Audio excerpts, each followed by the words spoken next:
मी नेहमी लोकांना सांगतो माझ्याकडे 1200 माणसं आहेत, मल्टिप्लाय बाय 4,800 माणसांना कदाचित जेवण आणि त्यांचं उदरनिर्वाह बघण्यासाठी परमेश्वराने मला भरून पाठवले. म्हणून मी आज या वयात सकाळी 4:30ला प्रवास चालू करतो, तो रात्री 11ला झोपतो. कारण फिजिकल फिटनेससाठी जसं साहेबांनी सांगितलं, लहाने साहेबांनी, शेवटी माझी लायबिलिटी जवळजवळ 108 कोटीवरती होती. पण ते केलेली जी इन्व्हेस्टमेंट जी होती ना, ती 5 वर्षात 6 वर्षात अशी एन्कॅशमेंट सुरू झाली की एक दिवस असा मी बघितला की माझे डिपॉझिट सारस्वतकडे 138 कोटी होते. त्या दिवशी मी डिसिजन घेतलं, आतापर्यंतचा प्रवास हा 40 वर्षाचा आहे, वय 70ला नाही, पण थकत नाही असं. बघा, नैराश्य हे प्रत्येकाच्या जीवनामध्ये येतं, माझ्याही आलं होतं. कारण मी ज्या इंडस्ट्रीमध्ये आहे ती इंडस्ट्री कॅपेक्स इंडस्ट्री आहे, फार्मास्युटिकल. जिथे आज पैसे घातले तर त्याचे रिझल्ट 5 ते 7 वर्षांनी मिळतात. आणि असे कॅपेक्स करत करत जेव्हा मी गेलो तेव्हा माझ्या लक्षात आलं की कॅपेक्स इतके झाले आहेत आणि एनकॅशमेंट पुढे थांबली आहे. आणि त्यावेळेला काय असतं, जेव्हा बॅलन्स शीट बघितलं जातं बँकेच्या त्या बायनॅक्युलरमधून, प्रत्येक रेशो मार खात असतं. मी कित्येक बँकेत जेव्हा जायचो त्यावेळेला मला सांगायचं, साहेब तुमचे रेशो जरा सांभाळा. अशी एक वेळ आली की कन्सॉर्शियम मला सारस्वत बँकेकडनं करावं लागेल म्हणून मी सिडबी या बँकेकडे गेलो होतो. तिथे जे माझे मित्र होते, industry secretary doctor Chhatrapati Shivaji, very nice person, त्यांनी मला 65 कोटी सँक्शन केले. 6 महिने ते पैसे दिले गेले नाही. आणि नेहमी बोलवायचं बसवायचं. मी एक दिवशी गेलो 10-10:30, 12:30पर्यंत मला बोलवलं नाही. मग शेवटी मी काय केलं की ती सेक्रेटरी जी चेअरमनची होती आणि MDची, ती जेव्हा टॉयलेटला गेली, माझा स्वभाव थोडा कडक आहे, मला आवडत नसं बसायला. मी नॉक केलं आणि आत घुसलो. आश्चर्य वाटलं मला, चेअरमन आणि MD इकॉनॉमिक टाइम्स वाचत होता. मी त्यांना म्हटलं की साहेब हे काय? तर म्हणाला, I mean doing some work. म्हटलं, you are simply reading at my cost Economic Times. आणि त्यानंतर मी तिथून रागाने पेपर टाकून बाहेर पडलो. पण तुम्हाला एक सांगतो, आयुष्यात आपल्याला कोणी ना कोणीतरी भेटतंच. कारण आपण जर चांगलं केलं असेल तर तो परमेश्वरवरती असतो.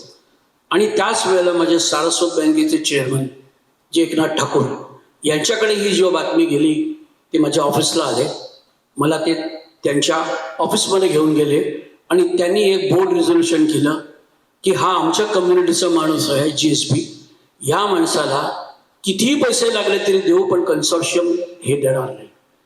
आणि तुम्हाला सांगतो, असा प्रवास करत करत शेवटी माझी लायबिलिटी जवळजवळ 108 कोटीवरती होती. पण ते केलेली जी इन्व्हेस्टमेंट जी होती ना, ती 5 वर्षात 6 वर्षात अशी एन्कॅशमेंट सुरू झाली की एक दिवस असा मी बघितला की माझे डिपॉझिट सारस्वतकडे 138 कोटी होते. त्या दिवशी मी डिसिजन घेतलं की आता पैसे नसलेले दिवस बघितले, आता पैसे आहेत हे दिवस बघितले.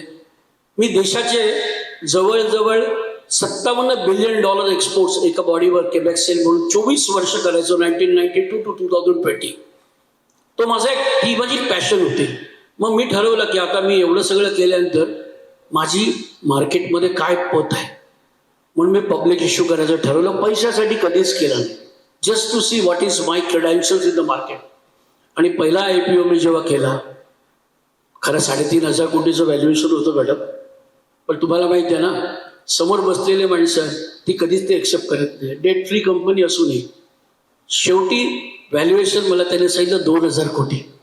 मी सांगितलं चला आपल्याला 30% द्यायचं, 70% आपल्या हातात आहेत ना. क्विक डिसिजन घेऊन मोकळा झालो. त्यांना सांगितलं काही हरकत नाही, 2200 म्हणजे 2000चं 2200 आणि टेक ऑफ करू. I am very happy to say as a Maharashtrian, it got over subscribe 97 times. आणि त्याच दिवशी मी बँकेचे सगळे पैसे बँकेला दिले. ज्या बँकेचा मी बॉरोवर होतो, आज मी त्यांचा डिपॉझिटर आहे. आणि आनंद म्हणून सांगतो तुम्हाला की माझा प्रवास 92% pharmaceutical API goes in internationally. In international market. आणि मी असे प्रोडक्ट सिलेक्ट करतो की जिथे चायना स्ट्रॉंग आहे. मी चायनाबरोबर फाईट करतो आणि दरवर्षी 2-3 प्रोडक्ट मी आणत असतो. आय एम क्वाईट कॉन्फिडंट की पुढच्या 2.5-3 वर्षाच्या प्रवासात my company from 8,000 crore market cap will touch to 15,000 crore market cap. आणि नैराश्यामध्ये आणखी एक येतो तुम्हाला सांगतो. मी जेव्हा प्रवास करायचो ना तेव्हा मल्टीनॅशनल माझ्याकडे यायच्या आणि मला नेहमी विचारायच्या की तुमच्यानंतर कोण. मी त्यांना नेहमी असं म्हणायचो, इव्हन ग्लॅक्सो माझ्याकडे आली तेव्हा, तुम्ही पहिले ग्लॅक्सो होता, मग स्मिथ, मग क्लाइन, तुमचं भविष्य काय आहे. माझं भविष्य माझ्या हातात आहे. माझं भविष्य जो ठरवणार आहे ना तो वर बसला आहे. आणि I am very thankful to say you. माझ्या 2 मुली, एक मुलगी MSc PhD आहे, डॉक्टरेट, 36 इयर्स. दुसरी आहे ती MBA तिने मँचेस्टरहून केलं आणि तिने येऊन मला सांगितलं, dad don't leave the business, we will lead. आणि आज दोन्ही मुली माझा बिझनेस करतात. आणि आय एम सो हॅपी. मी लोकांना नेहमी सांगतो डेस्टिनेशन ना हे ठरवणारं वरती आहे. आणि आपण कधी असा विचार करू नये की मला पुढे कोण बघणार काय. मी नेहमी लोकांना सांगतो माझ्याकडे 1200 माणसं आहेत, मल्टिप्लाय बाय 4,800 माणसांना कदाचित जेवण आणि त्यांचं उदरनिर्वाह बघण्यासाठी परमेश्वराने मला भरून पाठवलं. म्हणून मी आज या वयात सकाळी 4:30ला प्रवास चालू करतो, तो रात्री 11ला झोपतो. कारण फिजिकल फिटनेससाठी जसं साहेबांनी सांगितलं, लहाने साहेबांनी, इट्स व्हेरी इम्पॉर्टंट. बॉडी ही की विचित्र आहे ना. ज्या दिवशी तुम्ही म्हणाल ना की मी आज आराम करतो, पुढच्या बघा अर्धा तासात तुम्ही आरामच चालू कराल आणि मग तुमची जी डिटोरेशन चालू होते ना त्यातून मग तुमचं संपतं सगळं. सो मला कोणी विचारलं ना तुझं वय किती, तर मी सांगतो आय एम 50 नॉट 70. आणि हे समाधान आहे ना, हे शरीराला जेव्हा मिळतं ना एकदम प्रफुल्लित होतं आणि आपल्याला असं वाटतं डान्स करावा कारण आपण 50 मध्ये आहोत. हे समाधान फक्त आपण करतो. Thank you for giving me time. तर आमची जी फार्मास्युटिकल आणि केमिकल इंडस्ट्री आहे ही देशासाठी खूप कॉन्ट्रीब्यूट करते.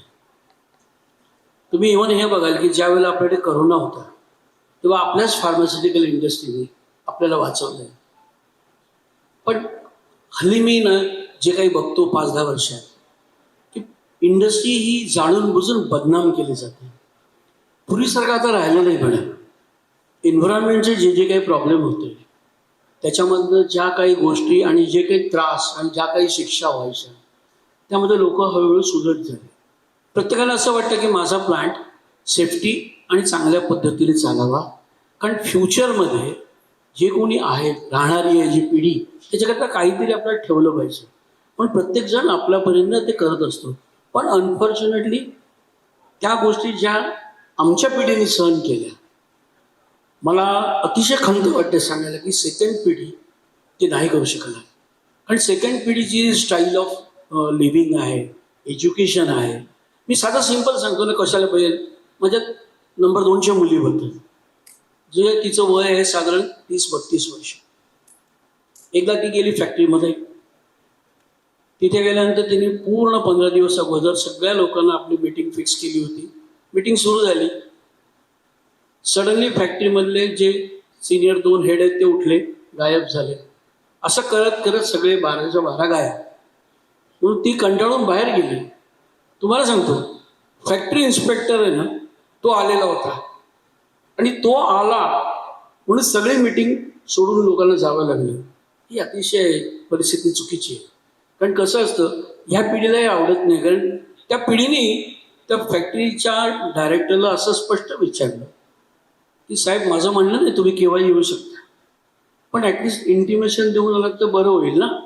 कारण मी जी मुंबईहून 210 किलोमीटर ट्रॅव्हल करून आली, प्री प्लॅनिंग प्री सगळ्या हे करून 15 दिवस माझा पूर्ण दिवस पोट गेला ना. मग माझी तुम्हाला रिक्वेस्ट अशी राहील ना की सेकंड पिढी जर खरंच याच्यामध्ये कंटिन्यू करायचं असेल तर आपण थोडा आपल्या स्टाईलमध्ये जरा बदलाव करावा आणि थोडासा रिस्पेक्ट द्यावा. कारण शेवटी ही इंडस्ट्री आहे ना अतिशय चांगल्या प्रमाणात कॉन्ट्रीब्यूट करते. GST देते, एम्प्लॉयमेंट देते, डायरेक्ट इनडायरेक्ट बरेच पैसे या देशाला मिळवून देते. मग रिस्पेक्ट हा रेसिप्रोकेटिव्ह आहे ना, तो आम्हाला लहानपणापासून शिकवला आमच्या आईवडिलांनी. तुम्ही आम्हाला रिस्पेक्ट द्या, आम्ही तुम्हाला रिस्पेक्ट देऊ.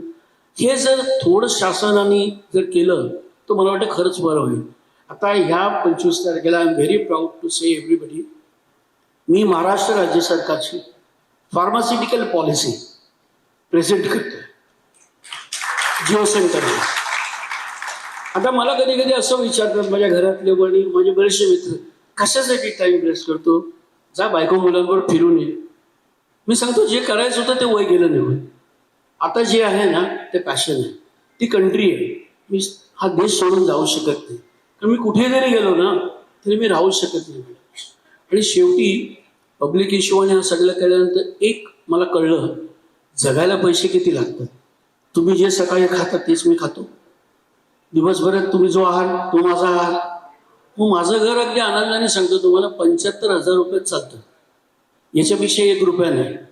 मग अशा स्टेजमध्ये आम्ही केवळ काम करतो ना ते या देशासाठी करतो. कारण या देशामध्ये ही जी तरुण मंडळी आहे ना, तुम्ही बघा जगामध्ये आपला जो इंडियन जो गेला तो कशासाठी गेला, इज अ हार्ड वर्कर. त्याच्याकडे इंटेलिजन्स आहे, तो कधीही काही कारण न सांगता 24 तास काम करू शकतो. तुम्ही जगात जर बघाल तर 4 जे कंट्रीज आहेत, जपान, चायना, कोरिया आणि इंडिया, या 4च कंट्रीज फिरल्या. या सगळ्या कंट्रीमध्ये ना आपण स्कॅटर्ड आहोत इंडियन्स. कारण आपल्याकडे जी एक वृत्ती आहे ना एकमेकांची तंगडी खेचणं, ती कुठेतरी आपण स्टॉप केलं पाहिजे. मगाशी सांगितलं ना की त्या कम्युनिटीने त्याकरता पैसे ठेवले, तसं आपल्याकडे व्हायला पाहिजे. बाकीच्या ह्या ज्या कम्युनिटी आहेत, चायना बघा कुठेही गेली ना, मग ती US मध्ये जाऊ, जर्मनी जाऊ, प्रत्येक ठिकाणी चायना टाऊन झालं. कोरिया होतो ते स्वतः एकत्र असतात, फक्त आपण नाही. तर मलाही असं वाटतं की आपणही एकत्र आता यायला पाहिजे, कारण आपण एक मोठी स्ट्रेंथ आहोत. आपल्याकडे कितीही आणि काही गोष्टी करायची तयारी आहे आणि इंटेलिजन्स आपल्याकडे खूप आहे. आय एम व्हेरी थँकफुल की मी या देशात जन्माला आलो. आणि मला नक्की खात्री आहे की माझा देश या सेकंड पिढीला कितीही काही प्रॉब्लेम वगैरे ते फेस करतील, आणि त्यांनी फेस करावं. लाईफमध्ये जेव्हा तुम्ही काही फेस कराल ना तर 100% मी सांगतो तुम्ही फ्युचरमध्ये चांगलं करू शकाल. कारण एकदा फेस केल्यानंतर दुसऱ्याला तुमची फेस करायची ताकद असते, तुम्ही पळून जाणार नाही. तेव्हा मी फक्त एकच मेसेज जाताना देईन, work hard, think of a certain goal, never say no. कुठेही तुमचं अपयश आलं ना तर शांतपणे 1 तासभर शांत एका रूममध्ये बसा आणि विचार करा की माझं अपयश का आलं. तुमचं सोल्युशन तुम्हालाच मिळेल, दुसरं कोणी तुम्हाला सांगू शकणार नाही. आणि आय एम कॉन्फिडेंट तुम्हाला असा जर प्रवास तुम्ही केला ना तर तुम्ही नक्की सक्सेसफुल एंटरप्रेन्योर होणार. एंटरप्रेन्योरशिप ही मराठी माणसांमध्ये आहे, फक्त आपण नोकऱ्याच केल्या. आणि तुम्ही कुठेही बघा इंडस्ट्रीमध्ये गेलं तर टॉप पोझिशनला तुम्हाला महाराष्ट्रीयन माणूसच दिसेल. का? कारण तो हार्ड वर्कर आहे, सचोटी आहे, म्हणून तो तिथे बसला आहे. मग आपण जरूर मेहनत करू शकतो आणि स्वतःचा बिझनेस हा उभा करू शकतो. एवढंच माझं त्यांना निवेदन आहे. धन्यवाद. थँक्यू.